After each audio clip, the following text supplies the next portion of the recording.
enjoyed it to this point, I wanted to take a quick moment to let you know that I went to the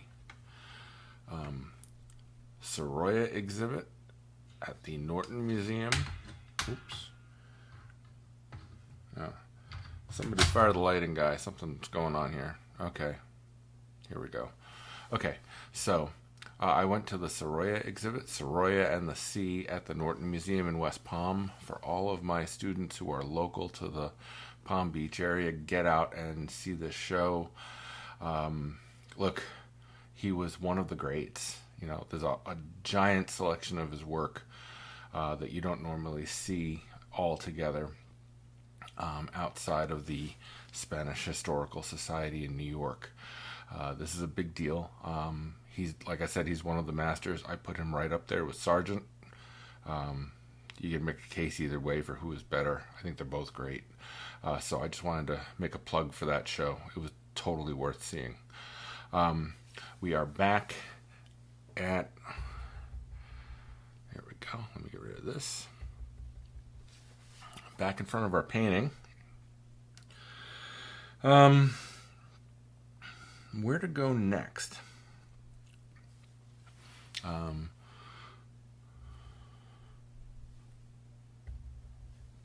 I just thought I'd share that I've changed the angle on the view of my palette. You get a good direct view of the palette when we are seeing both. I'll make sure to call out the colors when I'm mixing them and such. This palette needs a good scrub. The green tends to stain the working surface. However, it's quite good enough for now. So let's dive in. Let's get back to our painting. Finished one's on the left. Our version is on the right. We're at about the halfway stage. I don't want to push this to 4 videos, so or if I do, I don't know. We'll see how long it takes to finish this up. Areas to focus on. I need to strengthen the background. There's some great stuff going on here with harder edges that I didn't get. I got nice soft gauzy edges on the first one, but they're still light. So I need to get in and play with that. Maybe I'll do that first. And then jump back up to the greens. And probably by the time I'm done working in the greens, the paper will be dry enough. I can always dry it. I have my handy dandy craft dryer here, so we can do that. I'll figure out how to mute it when we're doing that. Let's get back to here. Okay. So I think background, I want this warmth that's going on right here inside of the shadow while it's wet. I need to drop more of that in. I need to darken this space, and maybe it's dry brush over here and at this edge. So what we need to do is, let's switch over to our palette, and I need a brush. Nothing fancy to begin with. I just need a big brush that I can mix with. A number 14 round will do just fine. Okay, we need a shadow color. I want to make sure it gets strong enough this time. I'm going to put a little neutral tint in there to go with what we're doing. And I'm going to take some lavender. This is the Da Vinci lavender. If you don't have Da Vinci's lavender, don't worry about it. You can mix this color quite easily with cobalt blue, alizarin crimson, and some Chinese white or white opaque or even white acrylic. Even white acrylic. The chalkiness to it in its lightness is something that I just can't get any other way. If I tried to just mix alizarin crimson and cobalt blue, I can get a lavender. And then, by the way, if you want to tone down that lavender and make it more of a neutral, you just throw some yellow ochre into it. Those 3 colors make up your light neutral mixing color. And that's thanks to, well, where I learned it from was Vlad Yelesiev. So you just have to, you can mix it. I keep the Da Vinci lavender on my palette because it's just so much easier for me. But I also do tailor it to what I need. See, we get a little yellow ochre into there, and it definitely grays it down. All right. Now, there is definitely darker shadow coming back here that I didn't hit last time. There's a bit of a shadow, bit of a shadow.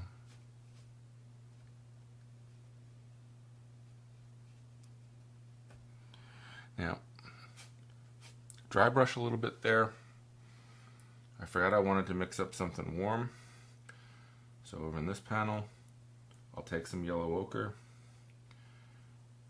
and some alizarin, or that's actually the wild fuchsia. And I'm going to put some yellow into it. That way I've got a yellow I can drop in.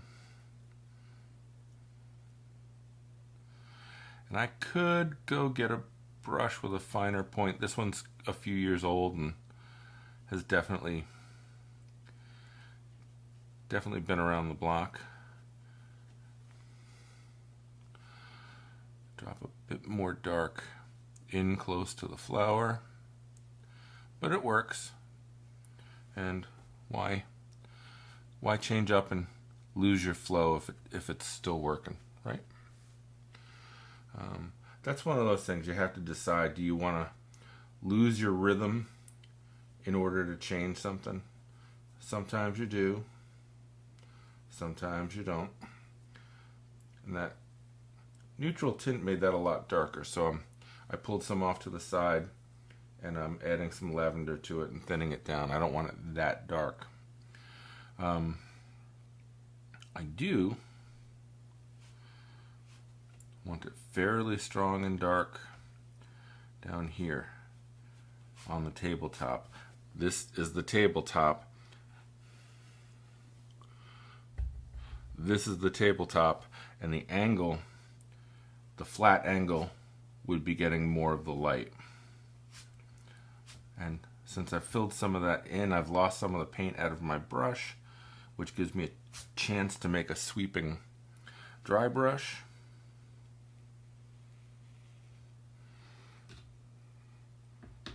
I'm getting that out of the way so that as I come down with it,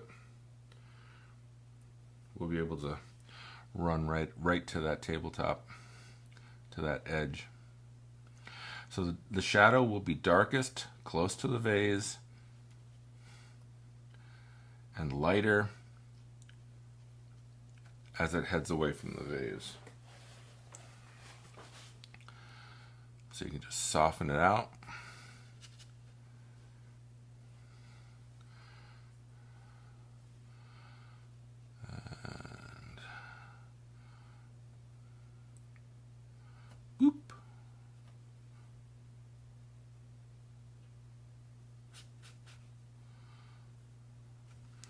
Somewhere around here.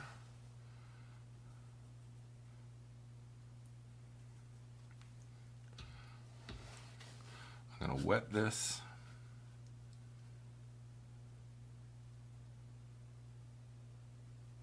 And I already had some of the warm stuff in my brush, so it went right into it.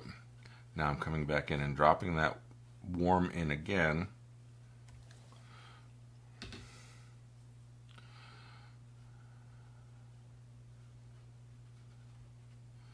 And then I'm activating it with the darker gray wash.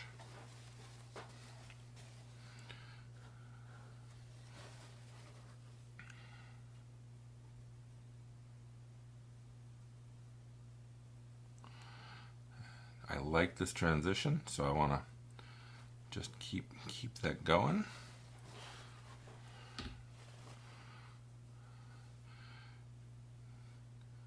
Started a little higher so that it doesn't run into too much. We are working at a pretty steep angle here. And then we can just pull right out from the ends. And there's enough moisture in those ends.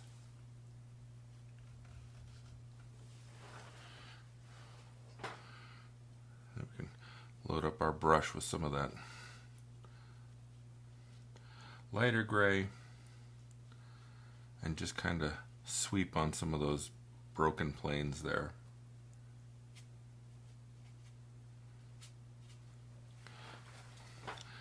Come back and, well, I was going to say come back and keep cleaning up this spot where the corner of the wall meets, because the dark we just made coming down makes a hard line. But I think the easier thing is just come in and just readdress that bit. All right, that's much more dynamic. It's more interesting. Even in a painting like this, where we're within the forms, even this Art Nouveau vase and the natural structures. By the way, I love the play of the flower with this vase, but it's still structured. In my mind, it's almost tight. But there's so much room to play in these shadows and in these shapes with the oranges and in here. In all of these shapes that we're working within confined shapes, we're still playing a lot. And I think that's where we get to maintain our looseness. And if we come down to this side, I'm going to get right close to the vase. Come right over there. And then we can just make some dramatic sweeping stuff.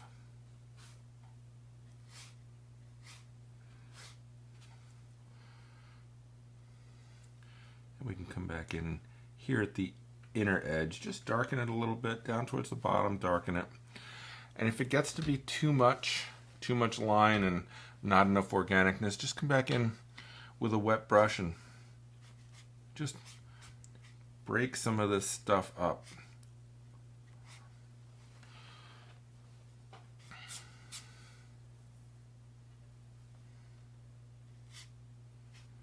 And give yourself a couple of, dry brush edges, but then come back and soften them almost right away. And that gives you something to play with and something to build on. What we have here, I think really, really worked. I feel the glow of the light passing through the carnival glass. That's exactly what I was hoping would happen. Let's move back on to our greens. No. Let's focus on our flowers a little bit. What do we say? You want to do that? I think so. All right.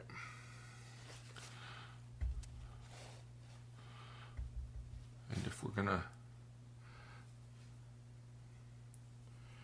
mix for our flowers,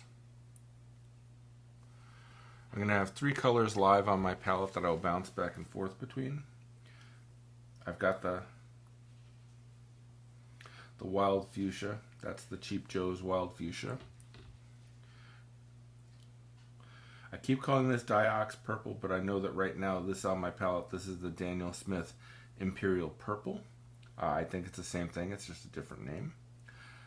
Nice strong purpley color. We'll use that for darkening our pink. And then if we want to neutralize and maybe lighten our pink a little bit or take some tone out of it, we've got a little bit of that lavender going. For this, I am going to take the time to switch to a newer pointed brush, round brush, a number 10 Rosemary Snowdrop. I think it's Snowdrop. These are the white. They only look white the first time you paint with them. Synthetics, boy, they hold a great point. I mean, even this big 14, after a couple of years of hard life, probably 3 years, it still comes to a good enough point for me to paint with every day. Yeah, so while we're waiting for this background area to dry, we can come in and work on the flower. Um,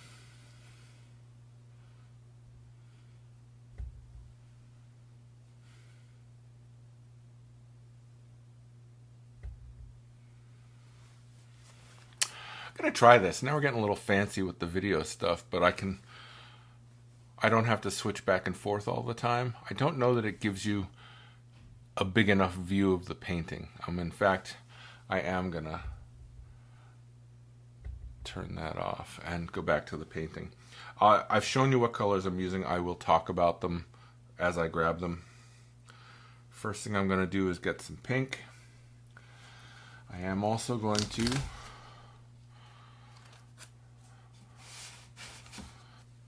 get my reference photo out. I mean, the reference photo helps and doesn't help because that pink is so much lighter. But what I can do is, like, let's look at this petal, all right?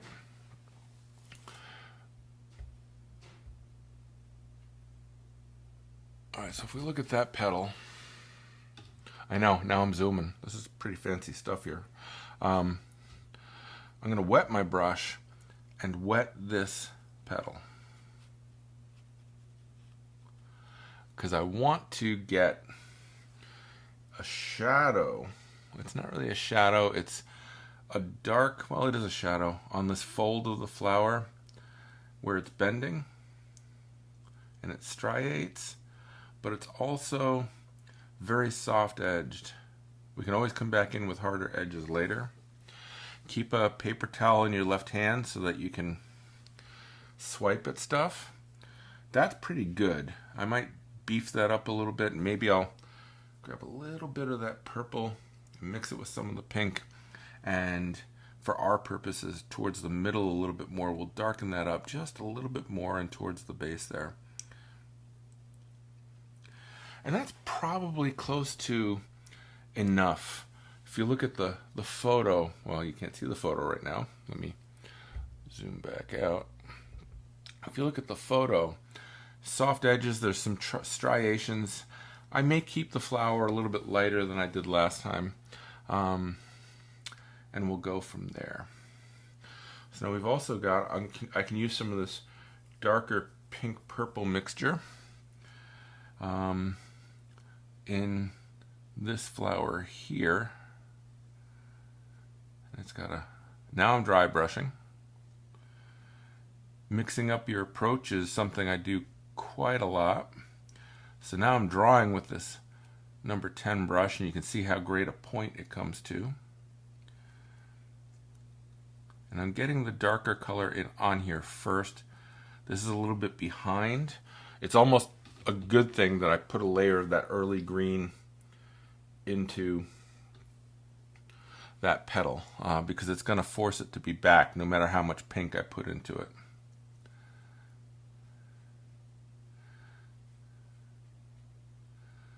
The only drawback is that it also forces it to, I almost need to keep that all pretty much covered in pink because I don't want that green showing through. I mean, we'll see. Maybe I come in with a white colored pencil later. That's pretty heavy. Let's take some of our lavender now and drop that into there. That helps. I'm probably going to pull back some color on that one. We can throw a little water into it. I like the way this blend is happening. I like how it's lightening up. I just got to get some water out of that petal. So let's see. This side is lighter. Okay, that pink seems to have covered the green, so just by lightening, I think we're good. The very edge is lighter. Okay. Let's leave that one for now and come back to it.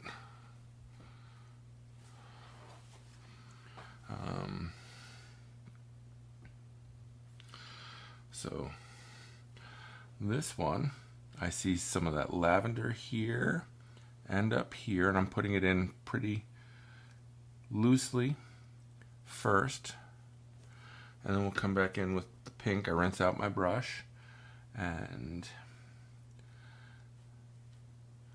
Let them run together.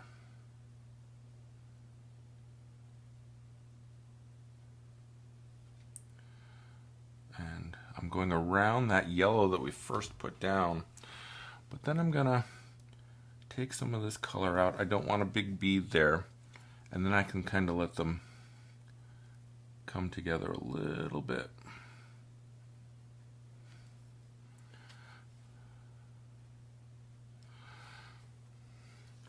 There are some stripes in here, and I want to watch this one. If I can get it at just the right moment, we can scratch a white stripe into it. I think either way it'll work, because if it backfills, there are some dark stripes in there too.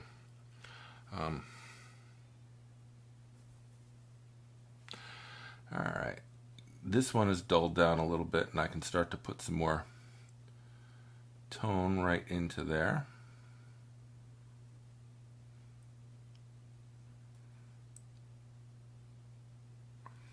And again, you see how much control I get with the point on this 10. Very nice.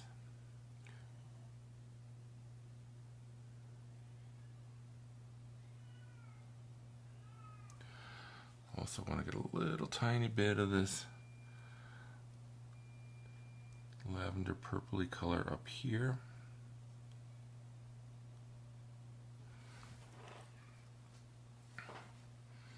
I like this tip being light. I'm going to darken that green to really show that off.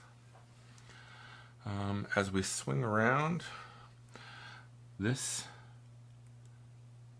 has a shadow that is coming from the petal above and a shadow here in the bend. That lavender color works perfectly to make that little shadowy bit. So we can throw that into there. And then load up our brush with a little pink and just kind of connect these with a couple of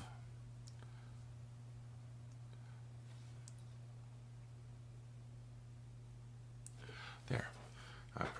I have the right lines, but it's a little faint, so I just drop in a little pink and let it flow.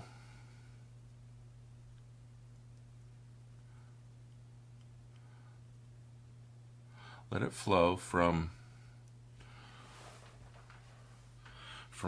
basically it's going to follow where I put the water or the light paint and come back in and fill in. I feel the roundness of that. That feels pretty good.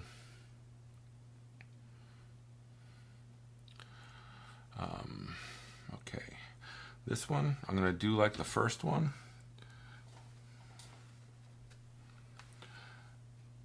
I'm going to start right in that yellow that we put down early in that first wash and come out and swipe in some water in the middle. Just kind of like I did with the first petal we did. And then coming right out from here, just make an arc that's soft.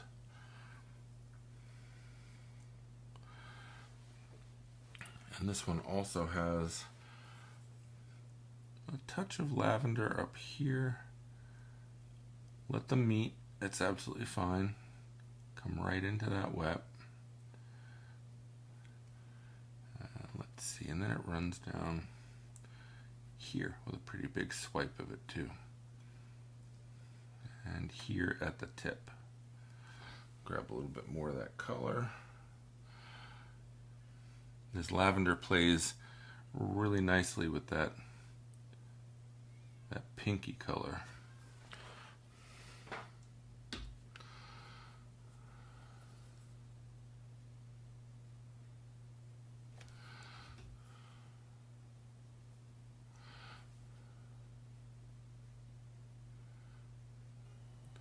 Getting some more pink into that one that I originally accidentally put the green in, just to help give it some more color.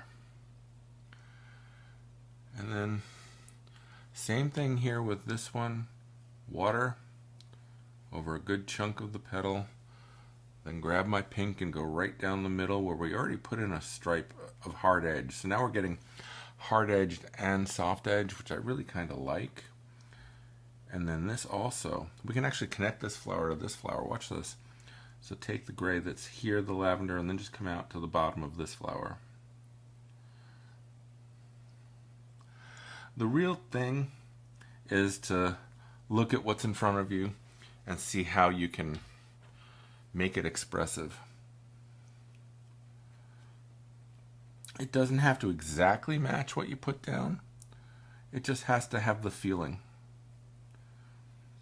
And it's better that we do this now. I think that doing this now was the right move because I'll be able to use those dark greens later to pull up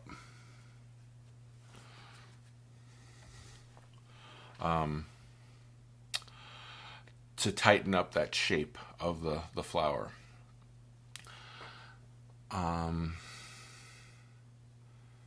Little thicker paint, a little less water. We can come and make this really just kiss the paper. Down here, let's put a little bit more paint and soften the edge on it. But that line in there really helps. So let's just clean that up with a wet brush. And we can let all of this sit now for a little while, and then I'll come back in with some stronger paint to firm up those pinks and make some of the more of these striated marks. That flower looks pretty good. This flower is further away. I'm not going to worry about that. I think it's the pistil because it's darker, and we're just going to paint that on there. So now on this one, I'm really just looking for where the strongest pinks are and getting them in.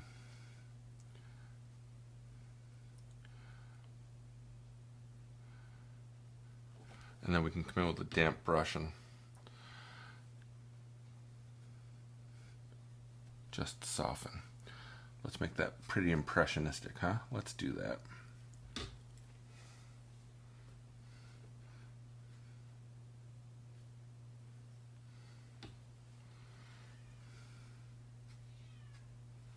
Always use your brush.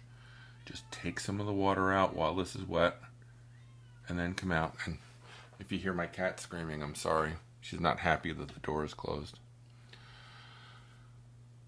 And I can just soften that edge.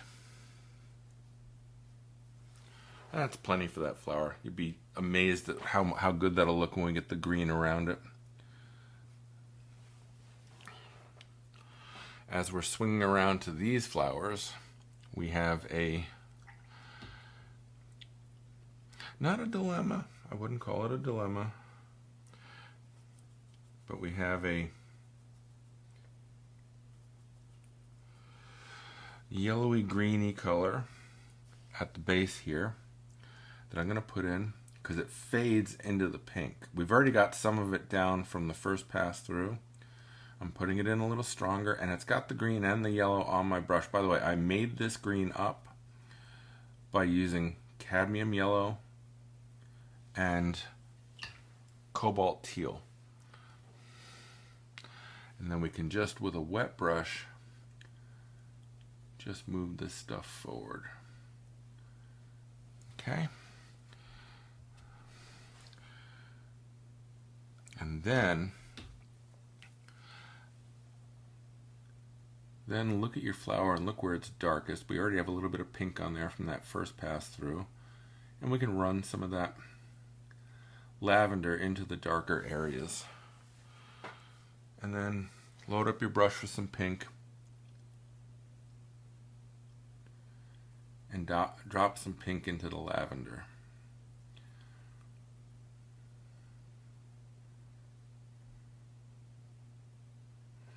And I'm going to clean off my brush and just sop up this bead. I don't want this bead getting away from me.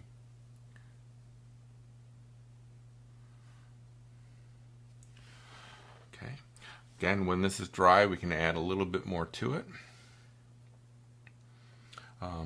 I rather like the looseness, the impressionistic approach. Sorry, oh, you can't see that. Doesn't matter.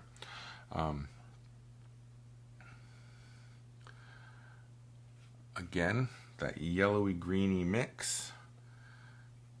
Get a little bit more yellow in it. Excuse me.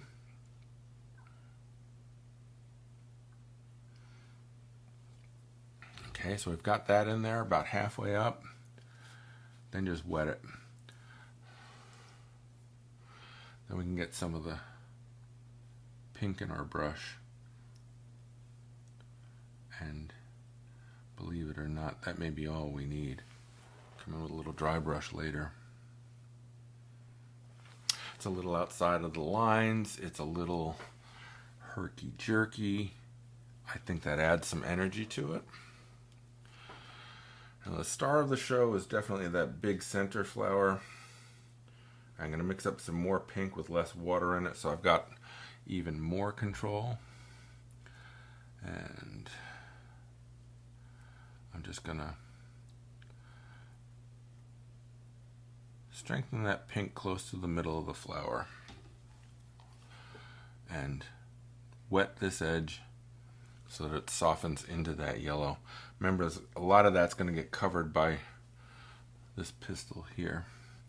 And since we have this base of color now, we can beef up that petal. You could also have some orange on your palette, and you can just make that up with a little bit of yellow and a little bit of your pink. And maybe we tap a little bit of orange into these things while they're wet. Maybe not everywhere. Maybe while these are wet, you shift it from pink to orange. Just gives it a touch of energy. And that ran while I wasn't looking at it, so we'll just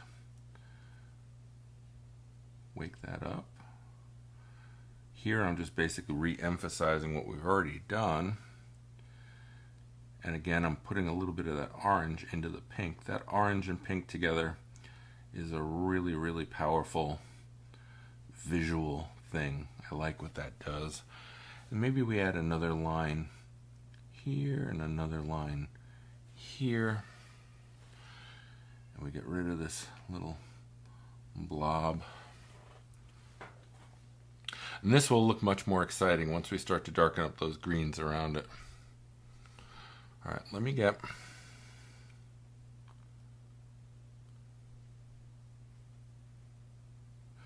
use the side of your brush sometimes. I know I'm usually letting the paint flow out of my tip, but you can also change the shape and the angle of attack. You've got this tiny tip, so you can work with that. This has a big bend in it, so we can take advantage of that. Now that's starting to look like something.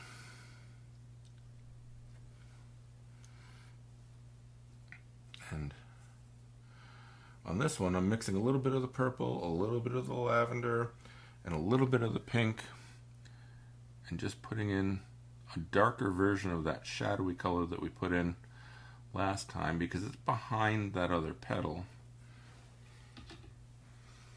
And then we can just pick up some pink and do a little bit of blending and let that run right into that color. Okay, be mindful of where your paint is collecting if you're working at as steep an angle as I am. You don't want this to run into your, although you could cover it with your greens, you really don't want it to run too much. If you see somewhere that you can make a gesture, go ahead and drop it in. All right.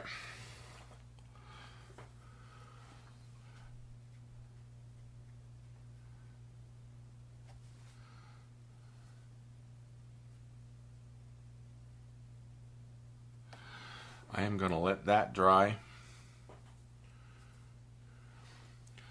Every time I say a silly thing like that, I go and do a little bit more. That's all right. All right. All right. We've managed to blow another 35 minutes on this. I'm really happy with where we are now, so I'm gonna stop this, and whether I make this a 1-hour video or there's a part 4, I at least have this here, and I can edit and break them into separate parts. So I'm gonna stop and start again. So this is either the end of part 3 or the middle of a very long video.